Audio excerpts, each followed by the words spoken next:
Bonjour à tous, c'est Shanksou. Donc aujourd'hui nous allons voir comment faire une intro sur Cinema 4D. Bon, l'intro ça vous avez vu au début de la vidéo. Donc ce tuto se fera en trois parties. La première et la deuxième partie se fera avec le module externe Frosty qui est ici. Je vous mettrai le lien de l'installation dans la description. Bien sûr, ne me demandez pas comment l'installer parce que je sais plus comment on l'installe. Si je le temps, je trouverai sur internet. Je vous mettrai dans la description comment faire. Donc, et la deuxième partie se fera avec l'effet explosion. Donc, quand on va commencer, hein, donc on va faire un mot graphe ici et on va rajouter mot texte. Donc, pour ceux qui savent pas encore ce que c'est, hein, en fait, c'est pour rajouter du texte. Hein. Donc, dans texte ici, vous tapez ce que vous voulez. Bon, je vais marquer ça tuto. Ouais, tuto, ça sonne bien. Voilà. Hop. Alors, vous placez quand vous voulez. Alors, moi, j'aime bien être de face. Donc, pour ceux qui c'est la première fois qu'ils utilisent le logiciel, je vais faire vite fait les présentations de ces quatre onglets. Donc celui-là c'est pour déplacer la vue, comme vous pouvez le voir. Hein. Alors il y a un raccourci pour celui-là, c'est Alt et le clic de la molette. Je dis bien le clic. Après celui-là, si la personne l'utilise, enfin on utilise plutôt ce raccourci qui est la molette, c'est-à-dire dézoomer, zoomer.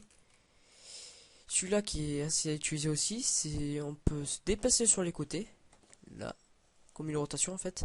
Alors son raccourci c'est Alt et clic gauche. Et celui-là permet de nous afficher les 4 vues. Donc on pourra travailler sur les 4 vues, mais dans ce tuto je le ferai pas. Peut-être dans un autre, j'utiliserai ceci. Donc on a les 4 vues, comme c'est marqué, on a la perspective, la droite, l'avant et la haute. Donc son raccourci c'est le clic de la souris. Donc quand vous cliquez, hein, vous êtes sur 4 vues. Pour choisir une vue, vous mettez la souris sur la vue que vous voulez, par exemple la haute, et vous faites un clic de la molette. Voilà.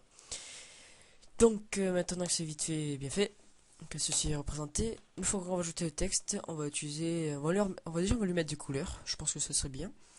Donc on fait fichier qui est en bas et on fait nouveau matériau. On double-clique sur la nouvelle matière. Dans couleur, vous choisissez la couleur. Alors la première couleur qu'on va mettre, ce sera la couleur qui est à l'intérieur du texte. Moi j'appelle ça la couleur intérieure, je me fais pas chier. Donc vous choisissez une couleur, hein, n'importe laquelle. Moi je vais mettre celle-là, voilà, au pif. C'est juste un tuto. Et après on va ajouter de la réflexion, donc on va cocher la petite case à côté de réflexion. Dans intensité, on va mettre 30% et la texture, on va mettre Fresnel. Alors pour ceux qui ne savent pas encore ce que c'est la réflexion, ça permet de voir son reflet sur le sol avec la lumière ou autre chose. Donc voilà, une fois que tout ceci est fait, vous quittez. Vous faites un glisser-déposer de la matière sur le texte. Et là on peut voir la couleur. Donc on va recréer une nouvelle matière, donc fichier, nouveau matériau. Hop. Couleur, là vous choisissez la couleur de l'extérieur, c'est qu'on va voir. Moi je vais mettre ça là au bleu, voilà. On va rajouter la réflexion comme tout à l'heure. 30% d'intensité de texture Fresnel. Voilà. Et là on fait un glisser-déposer pareil sur le texte. Donc on obtient ceci. Bien sûr dans le texte vous pouvez changer à la police. Alors là on peut voir toutes sortes de polices. Si vous en aimez aucune ou que vous trouvez pas ou que vous avez la flemme de chercher ou quoi, je vais vous donner un bon petit site qui est vachement bien. C'est vous tapez sur Google Dafont. Dafont. Hein. Et en fait c'est un site qui propose des polices à télécharger gratuitement, fait par des particuliers ou professionnels. On peut voir toutes sortes de polices sur différents thèmes. Alors là, la grosse vie old school, hein, moi j'apprends une pif. Vous avez toutes sortes, donc vous faites votre choix, vous pouvez en prendre plusieurs ou très peu, comme vous voulez. Donc une fois que vous avez la téléchargé, je vais vous montrer comment on l'installe. Alors vous le trouvez sur un fichier rare normalement, ou un fichier zip, dépend du logiciel que vous utilisez. Vous décompressez le fichier. Et là vous avez un fichier en format TTF, alors c'est le nom .ttf.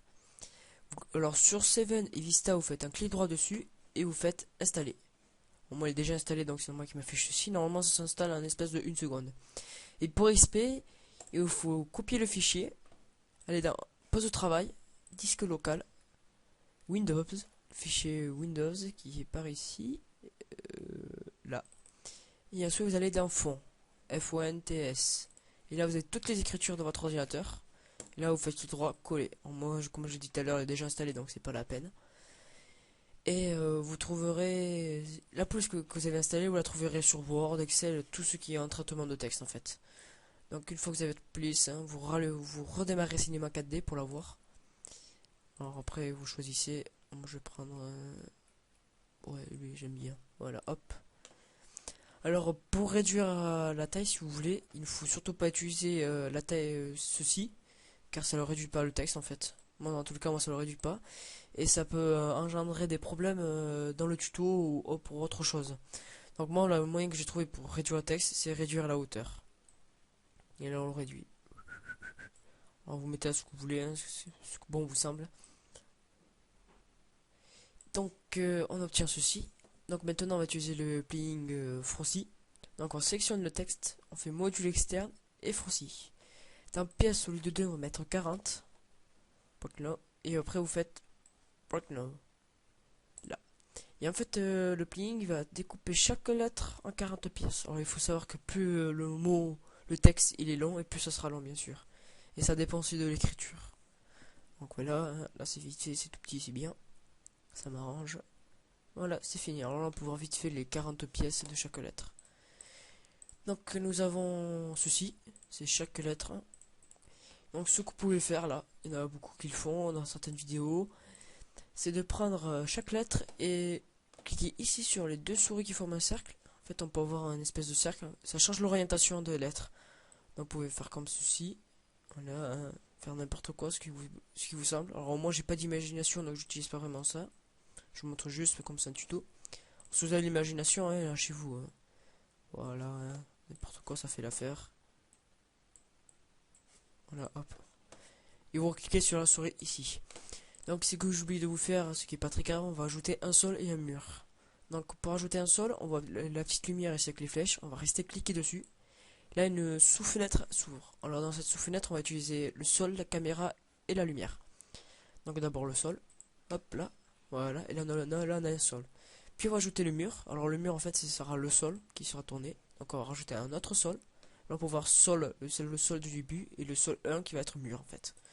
Donc si vous voulez, vous pouvez le renommer et taper mur, mais ça c'est pas la peine. Donc on clique sur sol 1, on choisit la rotation ici. On clique sur le truc rouge et on descend jusqu'à 90 degrés. Parce qu'un mur et un sol c'est à 90 degrés. Alors vous faites à peu près, hein, pas spécialement bien à 90 degrés. Voilà. Et une fois que c'est fait, vous cliquez sur la souris et vous m'éloignez ce mur. Voilà. Donc pour avoir rendu de ceci, on clique ici. Et là, le logiciel calcule et il nous donne un rendu. Donc, on va pouvoir tuto, le sol et le mur. Voilà. Donc, maintenant, nous allons ajouter une fracture. Donc, on va faire mot graphe, fracture, qui apparaît ici. On va sélectionner les 4 lettres. Enfin, vous sélectionnez toutes vos lettres parce que moi j'en ai 4. Et vous le glissez sous fracture. Alors, il faut être attention de bien avoir la flèche vers le bas et non pas vers la gauche. Donc, vers le bas, on lâche. Voilà. Maintenant, on va sélectionner les 4 lettres. Alors, évitez de sélectionner fracture. Il faut surtout pas sélectionner. Il faut avoir les 4 lettres seulement. On va faire objet et supprimer le parent. Et là, on peut voir toutes les pièces. Normalement, 40 x 4, hein, vous calculez. Bref. Et voilà notre texte. Donc, maintenant, nous allons utiliser un effecteur simple. Donc, on va sélectionner fracture. On va faire mot graphe, effecteur simple. Donc pour les anciennes versions, hein, l'effecteur simple vous avez directement en bas. Ici vous avez effecteur simple, tout ce qu'il y a à la suite. Mais moi j'ai une nouvelle version, enfin une version récente, et je l'ai directement ici. Voilà.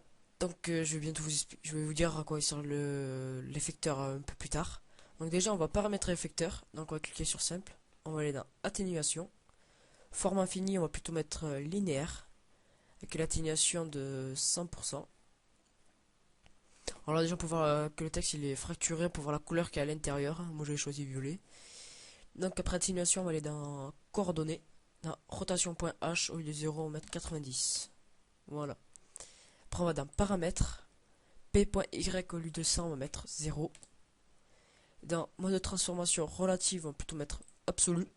Encocher échelle, puis échelle uniforme et rotation. Donc ce qui est bien là dans l'échelle, c'est qu'on peut voir que si on augmente, par exemple si on va à 1, on peut voir notre texte. Alors, si on augmente un peu plus, hein, voilà, 1.1, notre texte est à l'origine. Mais nous, ce qui nous va s'intéresser, c'est d'aller dans les négatifs, c'est-à-dire que le texte il va apparaître un peu comme ça. Voilà, il va paraître bizarrement. Alors n'hésitez pas à aller dans les -2, -3, voire -4. Ça dépend de l'écriture, hein, voilà. Je vais plutôt aller dans 3.5. On obtient ceci, hein. Et dans rotation, alors là c'est pas forcé, mais vous pouvez bouger, ça bouge votre texte hein, pour donner des meilleures formations, c'est comme vous voulez. Hop, hein, vous tournez comme vous voulez, voilà. Et en fait l'effecteur c'est que quand il va bouger, il va remettre son texte à l'origine. Remettre le texte à l'origine. Voilà, et on peut voir. Alors je vous disais, allez, n'hésitez pas d'aller moins 4, moins 5, pas dans l'échelle parce que pour qu'il y ait un meilleur rendu, hein, par exemple si vous allez à moins 5, on voit déjà le truc qui est beaucoup plus gros et ça paraît mieux. Si on veut doucement, on voit le texte qui apparaît. Voilà. Donc déjà on va se baisser, on va se mettre au niveau du sol.